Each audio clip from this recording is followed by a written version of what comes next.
When a flashlight comes across my desk, I'm always thinking to myself, what makes this flashlight special or stand out amongst its peers? In the case of the Thrunite Catapult Pro, it's everything. Welcome back to Shul Lights. This Thrunite Catapult Pro is going to be a really easy to review light for me because I loved the Thrunite V6 Catapult with SFT70, and I thought this was a really, really good thrower with an easy-to-use UI and just solid specs. And here comes the Catapult Pro, which improves upon that old light in every single way. So let's start with just the shape and the body. Notice that the anodizing is very similar to the previous generation, maybe a little more, not matte, but let's say not high gloss. You can see there's a little more sheen on this one. But I also noticed that around the head here, they've got these thoughtful cutouts because it used to roll around. The other one, if you look, it's like I put it down, it goes, whee, it just keeps rolling. So these thoughtful cutouts kind of catch it, kind of keep it in one spot. The button is metal right here, and it's clicky, and it's got a nice kind of satisfying click. Listen. I like that. You can see there's a little LED underneath the button that shows the status of the battery. You got a little blue light there that turns different colors, indicating the battery level. Got a little hole here for a lanyard. The knurling, I guess it's actually milling. This milling is different than the V6. I really like this classic cross pattern, this hatch pattern, but this is nice. So, I mean, it's got a kind of an updated look, I suppose. This is V6 was a little more classic looking, and this one is a little more updated, a little more modern looking. On the back of the light is where the charging port is. It comes with its Flappy Doodle, which is exactly the same as the last generation. And I can tell you why it's exactly the same, why they didn't make any changes, because it's darn good. It is the same shape and size, which means that if this ever wears out or if you ever need to find a replacement, that it's going to be easy to do because it's been on multiple flashlights. But the reason why the shape hasn't changed is it's perfect for what it is. Notice that it's completely flat and that I can't pull it up until I get right here with my fingernail. And when you get there, you can kind of get purchase, and then you can pull it up and you can rotate it out of the way, which I think is a requirement for all decent Flappy Doodles. You'll see that underneath, you got yourself a USB-C charging port, and the box includes a USB-A to USB-C charging port. Let's take a look at what comes inside the box now. And as one of the other flashlight reviewers often says, this is a complete kit. So let's take a look inside. We got ourselves a manual here. Well, more of a pamphlet, really. It's in a few languages, but I will say that all the information you need is down here on the bottom in English in this bottom quadrant, if I can get this thing open, right there. And it does have good specs, and I found the specs to be very, very accurate. When we get to the Lumens section and the Candela section, I did some rating, and I found their ratings on here to be accurate, which is awesome because that's not usually the case with flashlight manufacturers. And inside the box, we're going to see that there's a little pouch, which I'm going to undo in a second. Free candy. It's not free candy. Okay, and we've got a holster. That's a nice addition so that if you want to carry it on your belt. But if we look inside the free bits here, you got yourself a lanyard, you got yourself a little ring. But what's nice is I noticed there's a couple things that, O-rings, of course, 2 of them. But look at this, 2 Flappy Doodles. So they want you rich with Flappy Doodles. And right here, I had no idea what this is. I had to look it up on the manual. It said side switch cap. Now, if I look at the light, the side switch is flat. There's no like hole in here. There's an LED in there. So it's not like it sits on it. So it's not really a cap. So I'm assuming that's a bad translation, and that if I were to disassemble the light, which I have not done for the review, I'm assuming this goes inside and it's an operational bit to get the switch to click. So what I read from that is that Thrunite really wants to give you a flashlight that will last you a long time, and that if you start having trouble with the button, you've got the means to unscrew that little bezel there, and you'd need a filter wrench tool, like a DSLR lens tool to do it. But once you got that unscrewed, then I assume that that little thing goes inside to make this all clicky and work. Okay, let's do a quick size comparison. So we've got the new Pro next to the V6. Let's throw a Hank Light K1 in there, which it wants to sit in its little notch right there. And then let's throw in a Convoy M21A for size comparison. So let me, I told you this one wants to roll. There we go. Got to settle down. So there you have a nice comparison of size between throwers that I have on my shelf.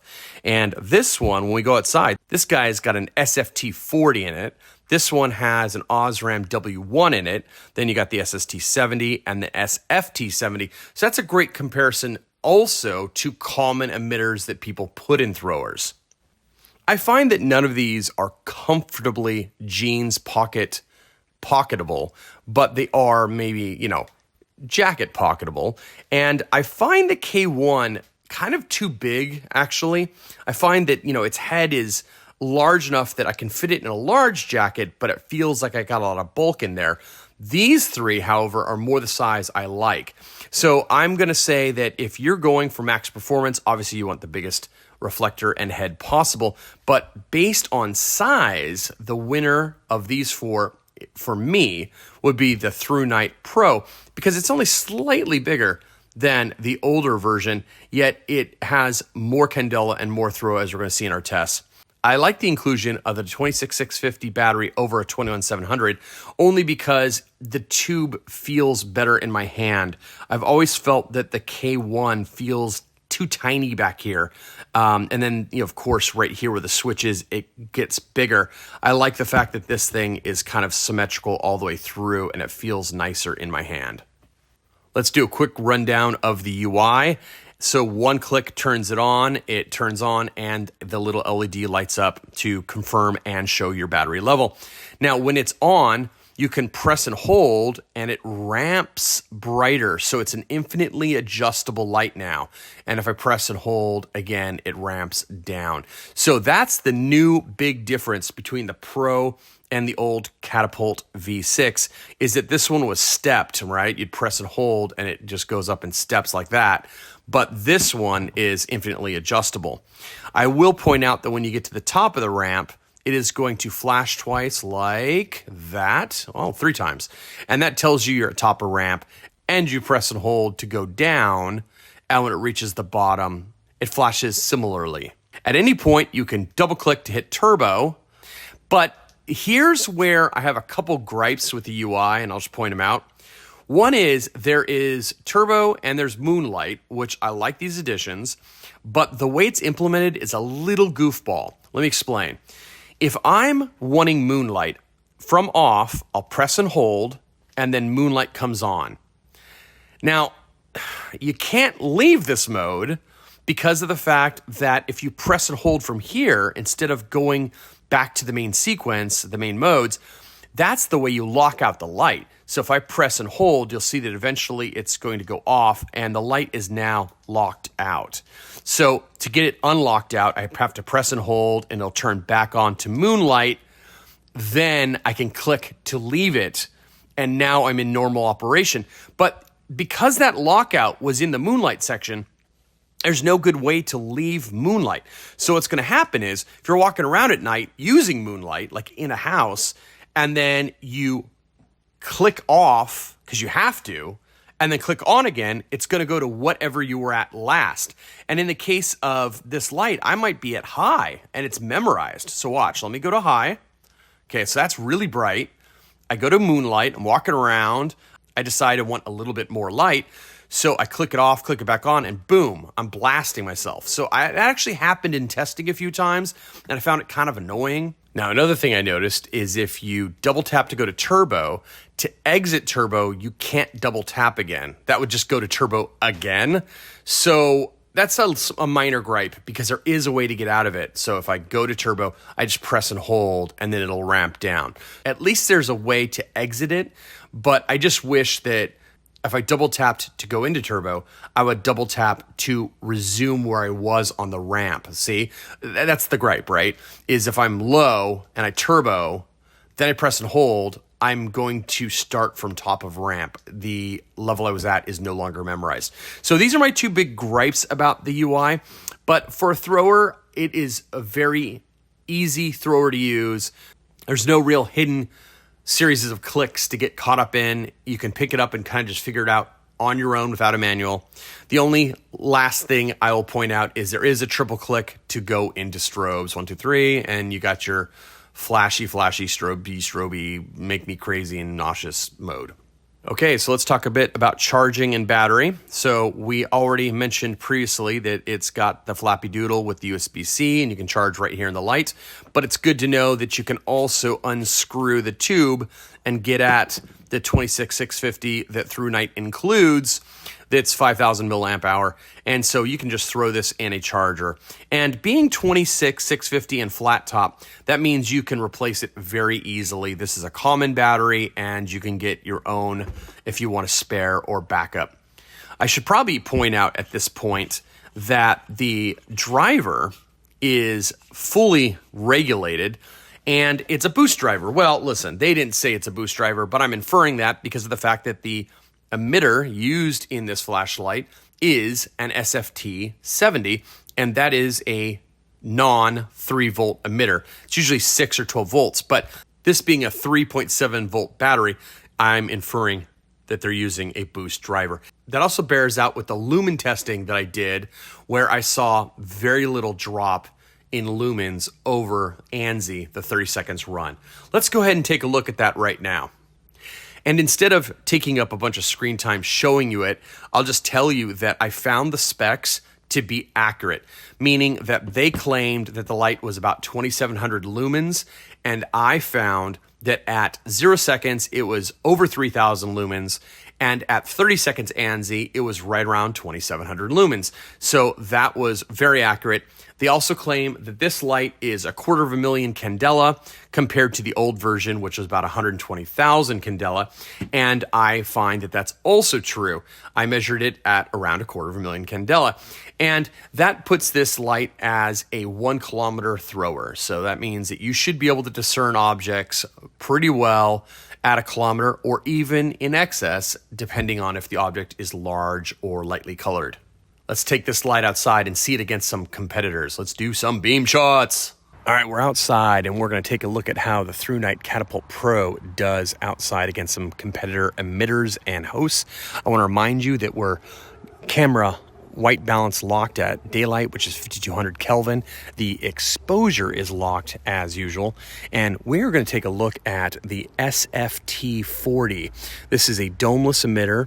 It's kind of a smaller size, and this is kind of a well-known emitter. And this is in an M21A from Convoy. It's kind of like a little bit larger than a C8 Plus. That's a very ubiquitous light. We're going to compare it against the previous generation of Thrunite, the Catapult V6. This has an SFT70 that is a domed emitter, and it's kind of a kissing cousin to this SFT domeless emitter that is in the Catapult Pro. I will argue that this is better all day long than the ST70. The SFT70 is a big upgrade. And then we'll take a look at Hank Wang's K1 thrower, which is the largest of the four, and it's got the Osram W1. That's a 1 millimeter squared, small, little, tiny, high intensity emitter, and we'll look at that comparison. Now let's start with the M21A with the SFT40, and let's just click it on to high here and take a look at it on the street. And let me go ahead and change my exposure. There we go. I'll keep it locked, but I just adjusted it so that you could see the hotspot size and then this corona around the hotspot and then the spill. Now let's put that against the Thrunite Catapult Pro with the SFT70 here. And I want you to see how the hotspot of the SFT70 is slightly, this hotspot right here is slightly larger than what's going on with even the SFT40. And I had to turn the light down, if I go to turbo, you can see it's more intense. So that already shows kind of the tail of the tape, so to speak, that this SFT70 is a complete better emitter than the SFT40. So we're going to just know that the SFT40 is not the best emitter here. Now, if we're looking at the SFT70 and the new Catapult Pro versus the SST70, you find that, and again, let's lock this all out. Okay, you're going to find that so again, we've got the SST70 on the left and the SFT70 on the right, and you're going to see that this is greener and this is a little bit truer white. So that's a more pleasant tint. Doesn't super matter with throwers, but it's just good to know that you're getting even better tint. Let me go ahead and turn the Pro down a lot. It does green up a little bit when you get to the low end, but I mean, this is still substantially greener. You can also tell that the beam is a little softer, a little more spread out because of that dome. Okay, and here's the W1 compared to the Catapult Pro turned up a little bit, so the intensity is a little more similar, and you can see how much larger the hotspot is than this W1. All right, let's take a look at these lights on the tree line on the back. I'll start with the SFT40 in the M21A Convoy, and that is to 100%, so that is to turbo, and you can see that it's a good low-cost thrower, and it's got a bit of a size to the hotspot back there, which is good. Now let's take a look at the two catapults. We'll put the Catapult V6 in my right hand and the new Pro in my left hand this time, and you can see that the Catapult V6 really spreads even at 150 meters. It's hitting almost all four of those palm trees down there, whereas the Catapult Pro is much more directed, much more intense. So again, for a thrower, I really like the beam style of this Pro much more than the domed SST70. And then lastly, if you're taking a look at the Catapult Pro versus, let's say, a W1 in the larger reflector, you can see what a laser beam this is. And even though this is super intense, and let's put these both to turbo, you can see that the intensity of the W1, let me make sure, there we go, intensity of W1 is more intense than this SFT70, but it's so much narrower that it's really a problem. And the biggest problem isn't even just how narrow the hotspot is. The biggest problem is the lack of corona, not spill, corona. Let me turn the camera around and illustrate that point.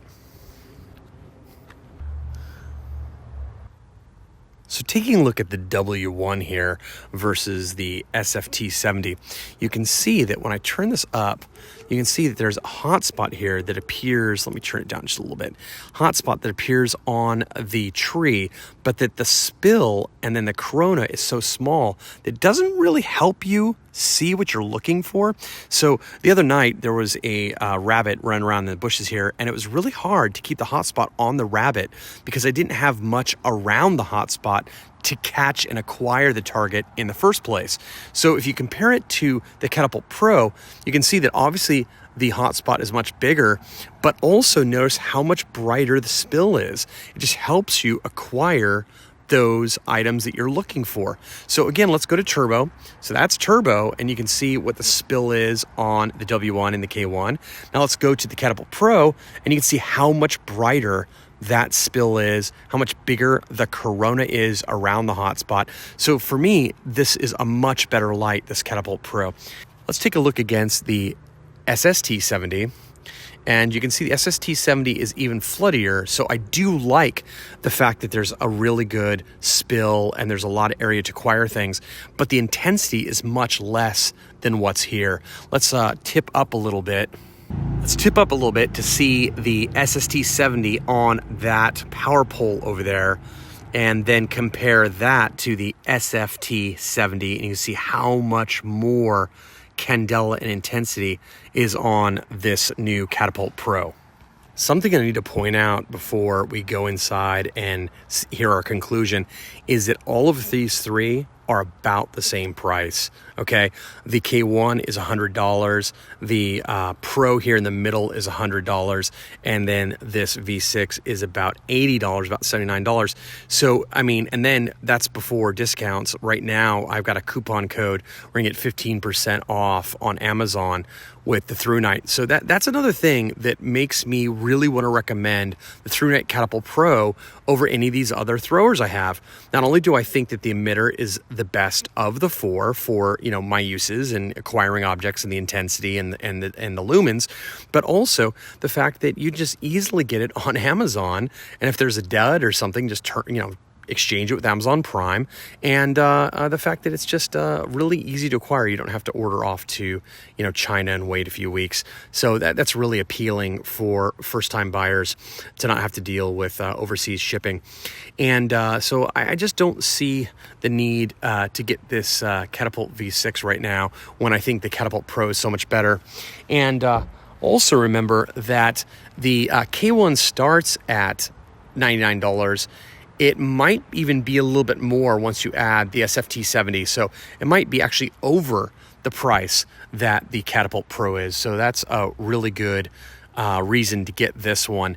If you are an Enduro lover, Enduro is obviously on this light, and you're not going to get that on the Pro.